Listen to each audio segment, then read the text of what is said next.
کے اندر ہے، حضور کی حدیثوں کے اندر وہ ذکر موجود ہے۔ آغاز کیسے ہوا؟ آقا علیہ الصلوۃ والسلام صحن کعبہ کے اندر آرام فرما رہے تھے، جبریل امین حضور آقا علیہ الصلوۃ والسلام کو لینے کے لیے آئے۔ آقا علیہ الصلوۃ والسلام کو جب لینے کے لیے آئے، یہ بخاری کی حدیث کے اندر ہے، مسلم کی حدیث کے اندر ہے، پوری سیاستہ کے اندر، ساری سیرت کی کتابوں کے اندر یہ ذکر معراج اور اسرا کا بیان موجود ہے۔ جبریل امین 7 براق کو لے کے آئے۔ براق ایک تیز رفتار سواری ہے جسے براق کہا جاتا ہے۔ اس کی رفتار اور تیزی کا عالم یہ ہے کہ جہاں تک اس کی نگاہ جاتی ہے وہاں اس کا پہلا قدم جاتا ہے۔ آقا علیہ الصلوۃ والسلام کے لیے جس سواری کا رب نے انتخاب کیا، اس سواری کی تیزی کا عالم یہ ہے، اس کی رفتار کا عالم یہ ہے کہ جہاں براق اپنا قدم رکھتا ہے وہاں تک اس کی نگاہ جاتی ہے۔ تو جس کی سواری کا عالم یہ ہے، اس کے سوار کا عالم کیا ہوگا؟ مصطفیٰ کو اللہ نے کیسا مقام اور کیسا مرتبہ عطا فرمایا ہے۔ جبریل امین آئے، آقا علیہ الصلوۃ والسلام صحن کعبہ میں حتیم کے پاس آرام فرما تھے۔ آقا علیہ الصلوۃ والسلام کو جگایا گیا اور حضور کو اٹھایا گیا، سیر کے لیے آقا علیہ الصلوۃ والسلام کو بتایا گیا۔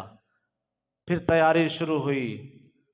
آقا علیہ الصلوۃ والسلام کو چاہے زمزم، جو زمزم کا وہاں صحن کعبہ کے اندر، خانہ کعبہ کے صحن کے اندر کنواں تھا، وہاں آقا علیہ الصلوۃ والسلام کو لایا گیا۔ پھر آقا علیہ الصلوۃ والسلام کو لٹایا گیا۔ جبریل امین نے گلے سے لے کر ناف تک آقا علیہ الصلوۃ والسلام کا سینہ چاک کیا۔ یہ صحیح روایت کے اندر ہے۔ سینہ کھول دیا، یہاں سے یہاں تک آپریٹ کیا، سینہ کھول کے فاستخرج قلبی، آقا علیہ الصلوۃ والسلام کے دل مبارک کو نکال کے رکھ دیا۔ اب حضور کے دل کو نکال کے ایک تھال کے اندر، تشتری کے اندر رکھا۔ دیکھو عام انسان کا جب بائی پاس ہوتا ہے، اگر دل کو علیحدہ کر دیا جائے، دل کا اخراج ہو جائے، دل کو باہر نکال دیا جائے تو انسان کی زندگی کے آثار باقی نہیں رہتے۔ تو آقا علیہ الصلوۃ والسلام یہ سارا منظر دیکھ رہے ہیں اور خود روایت کر رہے ہیں، خود بیان کر رہے ہیں، خود اپنے اصحاب کو یہ بات سنا رہے ہیں کہ جبریل امین آئے، میرا سینہ چاک کیا، فاستخرج قلبی، پھر میرے دل کو نکالا، زمزم کے پانی کے ساتھ دھو دیا۔ پانی کون سا؟ زمزم کا پانی لایا گیا۔ زمزم کے پانی کے ساتھ آقا علیہ الصلوۃ والسلام کے دل کو غسل دیا گیا، دل کو دھویا، آنتڑیوں کو دھویا، ساری چیزوں کو دھو کے دوبارہ دل اندر رکھ دیا۔ پھر ایمان اور حکمت کی ایک تشتری لائی گئی، ایک بہت بڑا برتن تھا جس کے اندر ایمان اور حکمت تھی، وہ سارے کا سارا مصطفیٰ کے قلب کے اندر، حضور کے دل کے اندر جبریل امین نے ڈال دیا۔ اب ایمان اور حکمت سے آقا علیہ الصلوۃ والسلام کے قلب اور دل کو بھر دیا گیا۔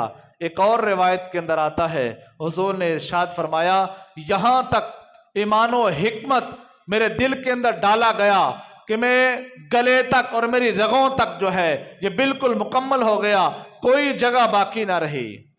اب دیکھو، اگر جبریل امین آسمان سے آئے تھے تو وہاں سے آب کوثر کا پانی لایا جا سکتا تھا یا کسی اور پانی کے ساتھ غسل دیا جا سکتا تھا، حضور کے دل کو دھویا جا سکتا تھا۔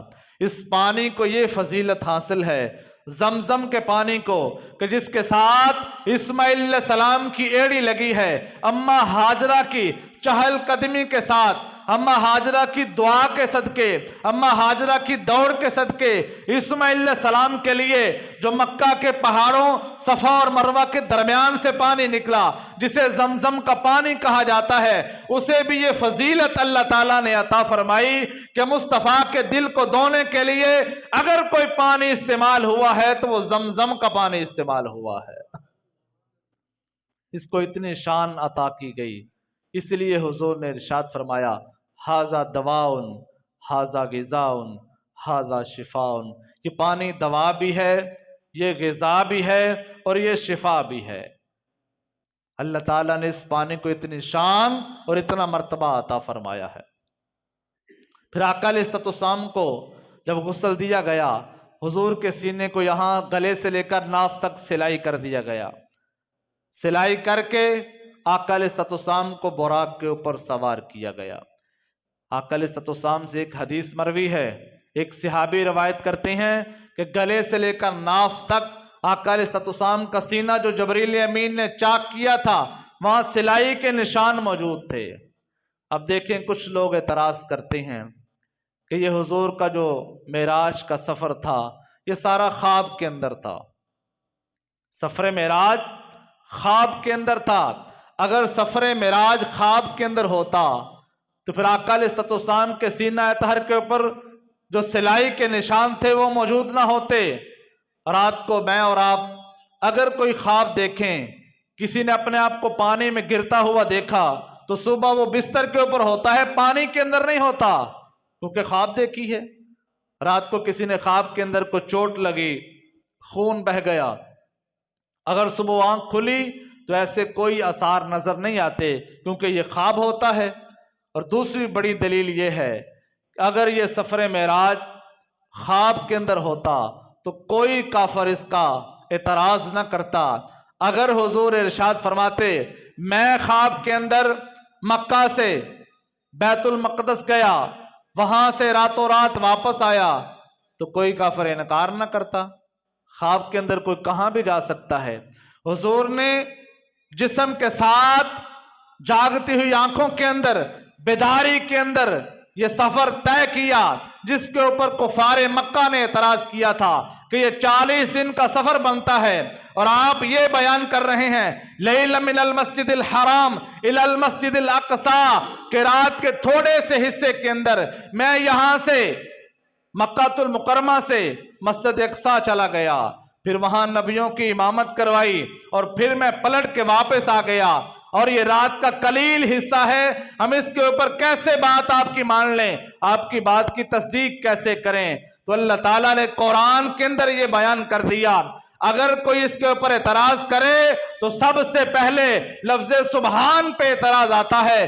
جو ذات جبریل امین کو کئی مرتبہ آسمان سے زمین پہ اتار سکتی ہے، اسی ذات نے مصطفیٰ کو